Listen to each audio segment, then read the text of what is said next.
Welcome back to Fund Your Future with DRS. Today we're talking about the Kevin Bacon rule of retirement. So you're probably familiar with the game the 6 Degrees of Kevin Bacon, where you try to connect an actor to Kevin Bacon through films that they've been in, and then that actor knows someone who knows you who saw Kevin Bacon in a grocery store once, and that was your uncle, and so you're 5 degrees separated from Kevin Bacon. But the article basically talks about this Kevin Bacon rule of retirement, this idea that research indicates that really having strong social connections, especially in retirement, can boost longevity, cognitive function, emotional health, even immunity, and definitely something that we need to pay attention to as we're preparing for retirement, besides just the how big is my bank account kind of thing. But these social connections can be hard for retirees to maintain. It's hard for women and men, but studies have shown that it can be a little bit harder for men to maintain some of those social connections. It's just a great subject to talk about. So we've invited Mike, who works here at DRS and is thinking about retiring in the next couple of years, to kind of talk about how you're planning to build those social connections in retirement. So welcome, Mike. Welcome. Where would you like me to start? Generally, people spend, a third of their life at their job, and that's where a lot of social connections come from. So what are you thinking about as you get close to retirement in replacing some of those social connections? So not just filling your time, whittling in your workshop by yourself, which some people might be looking forward to in retirement, but what are you looking forward to, or how are you trying to replace some of those social connections that you currently get through work? It's good advice to think in terms of what you're going to retire to. And we say that a lot around here. Yeah. And it includes the social part of your life as well as the professional, semi-professional, volunteer, traveling, recreational, and other things that you look forward to doing when you retire. I would say, in my case, I'm blessed to have some really great social groups already. And several of those folks in those groups are already retired. And so there's a few firefighters, there's some people who work for state government, there's some people who work for the private sector. And as a matter of fact, we were just together this last weekend, and we were talking about the importance of friends. And I think it is rare for people to have a large social circle these days, especially when you're busy. And we have been able to make time for each other, I think, and acknowledge the importance of that. So I have already maybe 5 or 6 or 7 people that I interact with pretty regularly, some of whom are retired, who I will continue to interact with once I have retired. And whether that's golfing or vacationing or cooking dinner for one another, something we do frequently, it offers an opportunity to talk about what they're doing, what you're doing, and have that social interaction that's so important when you're not at work anymore and you're not seeing the people you always see every day, for 8 or 9 hours a day. So it sounds like you have a pretty good foundation started for your social activities. Are there any activities or groups that you're looking to join once you officially retire? Well, there are some that I'm looking to get out of. There we go. I'm on the board of my homeowners association, and I think having been on that board for 5 years or more now, I'm ready to let that go. There are some things I think we do because we enjoy being active and we want to be engaged in that way.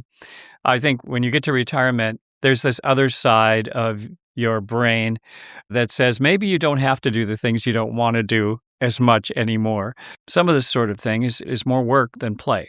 I have an interest in where I live and the community I live in, and I want to contribute to that. But I feel like I've maybe given enough of my time to that pursuit. And so I'm kind of looking forward to getting rid of something like that. On the other hand, I have life experience that would lend itself to either volunteer work or part-time labor that's vastly different than what I do every day for work. I have talked to some of the tribes in Washington about volunteering or working with them, and that's some experience that I've gained in my career. I've talked to other people about consulting. Actually, they've approached me about that. That feels really a lot like a job, and I don't know if I want to go in that direction. I'm on the board of a credit union as well, and I enjoy that. It's really different to represent the customer, to be the voice of the customer, to set a strategic direction for an institution like a credit union, and to learn more about finance. So I've got those kinds of things that I would refer to as maybe semi-professional endeavors. I don't know how many of them I would seek to maintain. But I've often, I used to be a pretty avid cyclist, and I've often thought of just working in a bike shop and fixing bikes, and something I've done most of my life, but have sort of deprioritized, if that's a word, over the last decade or so. I'm just talking about the things that don't concern family. My parents are aging, but I still am lucky enough to have both of them with us, and I enjoy working with them to make sure they're comfortable. And I've got children, and I'm interested in their success and try to help them in every way that I can. And my wife and I have, always enjoyed food and travel, and we look forward to doing some more of that. So those are the more traditional kind of buy a Winnebago, go travel sorts of things that a lot of retirees talk about. I love that you kind of brought up that example of maybe, especially for a person like yourself, where you're already involved with tons of organizations, serving on the board, maybe taking some of those things off of the plate and really kind of evaluating what are the things that are serving me. I think a lot of times in our work life, people might be serving on a board or doing certain things in their free time to help them get ahead in their career. And so maybe taking some of those things off the plate. And I love that you brought up the bike shop thing too. You could still work, but it seems more fun, thing that you're passionate about. So I think that's a great example. I'm curious about how you're thinking about structure versus free time. I felt like I heard you say a little bit about this, that you're looking forward to having some free time, but that some of the things you have on your plate now or in the future could pin you down. That maybe isn't the right word, but that you also want to have the freedom to travel or visit family. And I can imagine with the HOA, I don't want to have this commitment every other Thursday night or something like that. Yeah, I think that's all true, Seth. I'm an early riser. I like to get up and get going. In my youth, I was more of a night owl. I don't think that's true anymore. I need some structure. I don't feel consumed by it. I like to make sure that I'm healthy. And so getting some exercise in during the daylight hours, or, participating in things that maybe you can only do in the daylight hours would kind of dictate some structure. But it's more about how I would not want to use my time rather than how I would be concerned about using it. It's one of the things I've always been jealous of retirees of. Like, sometimes I notice this when I'm on vacation and you walk into a coffee shop at 9:30 on a Wednesday and there's a group of retirees sitting around the table just socializing, just enjoying the time and having the time to relax. There's a local group in Olympia of mostly retirees who go on a run every Tuesday at 9:30 in the morning. And there's sometimes I'm like on my way to a meeting across town and I drive by and I see them and I just, one day I want to be in that group. And it's having the freedom to do what you want when you want, but also knowing that you have the structure and the support mechanisms to do that, and finding what those things are that you enjoy, whether that's being at a bike shop or it's, going paddleboarding or whatever those things are. That's a great segue, because I was going to ask, and it may be an example of someone you've talked to at DRS or a friend of yours, of maybe those folks who are a little bit more on the exploration side. They're still not sure. They don't feel like they have a lot of extra hobbies, and they're trying to figure out where they can fit themselves in or figure out what their passions are in retirement. What would you say to them? I would say talk to people who are retired. Yeah. I think people find things to do, even if they fear that they may not have enough to do or they may not know exactly what they want to do. As Seth mentioned, I've talked to a number of retirees who have said, you don't have to go grocery shopping on Saturday or Friday night anymore. You don't have to fight the crowds at the stores. You can go and do social activities at non-peak times. If you're really not worried about, you don't have fear of missing out and you want to be in that big crowd. There are, sort of public things that you can do. I'm a Seattle Sounders soccer fan, and I have season tickets. I tend not to go to the Wednesday night games because it's too difficult to get up to Lumen Field and then watch the match and drive home, and it's 11 o'clock at night and I've got to go to work the next day. So I tend not to do those sorts of things, where in retirement, I assume I would have the time to do that and there wouldn't be any constraints in that regard. So there are lots of ways to take advantage of that extra time, save some expense as well.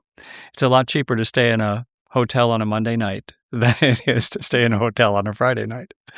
So I do think that talking to retirees about how they're coping, learning to live without that 9 to 5 Monday through Friday schedule, take advantage of the opportunities you may have. If you have the wherewithal to travel, you've got the opportunity to look at shoulder seasons and short trips, maybe long weekends, those sorts of things that are less impactful to the rest of your lifestyle when you're not working.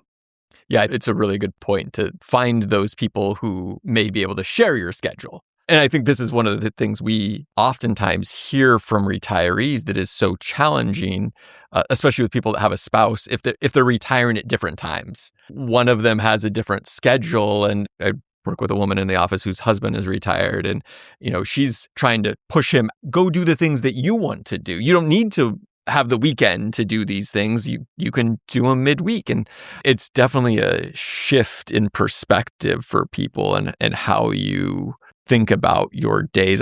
I think especially our school teachers who are in our retirement plans oftentimes probably think about things in the summer. That's their schedule, the schedule that they've lived with for decades, and be able to think, oh, I can do something in October now, or I can do something in April. Like, it gives you a different sort of flexibility. And then finding those people that you can do those things with. Yeah, that's true. Yeah, I actually know a retired teacher who gets together with other retired teachers, once a week at a coffee shop to use those social connections and stay involved. Yeah.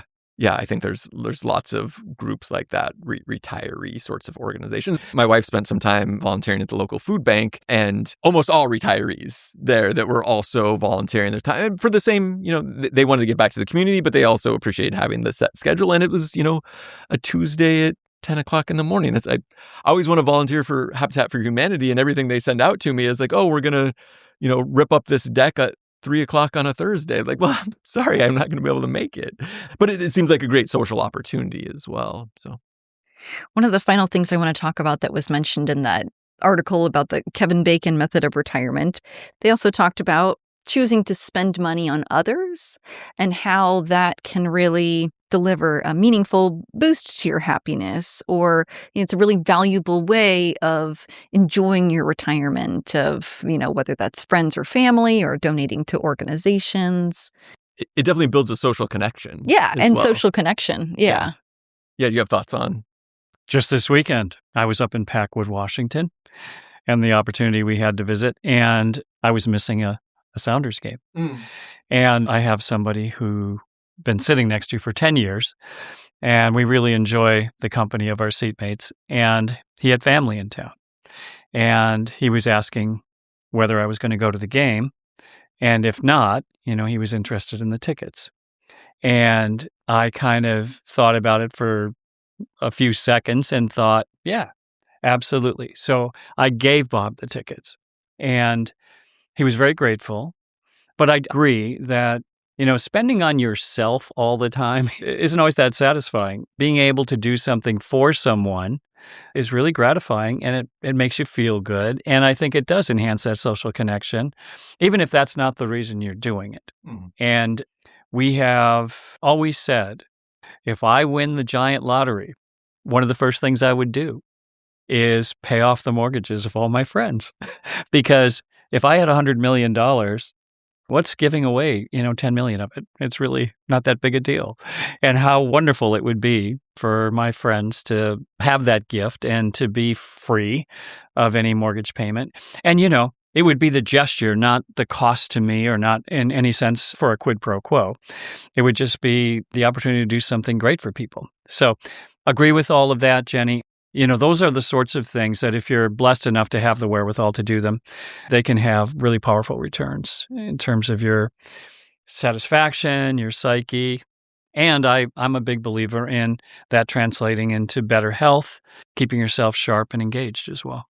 Yeah, I agree with you 100%. And they've obviously done studies that can certainly improve your mental health and your physical health as well. Well, thank you so much, Mike. We appreciate it. Thank you. Yeah, thanks. All right. That's great. Thanks for listening, and now we'd love to hear from you. What topics would you like to hear about? What questions do you have for us? Send an email to drs.podcasts@drs.wa.gov. That's drspodcasts@drs.wa.gov. The Department of Retirement Systems provides this podcast as a public service, but it's neither a legal interpretation nor a statement of DRS policy. References to any specific product or entity do not constitute an endorsement or recommendation. The views expressed by guests are their own, and their appearance on the program does not imply an endorsement of them or any entity they represent. Views and opinions expressed by DRS employees are those of the employees and do not necessarily reflect the view of DRS or any of its officials.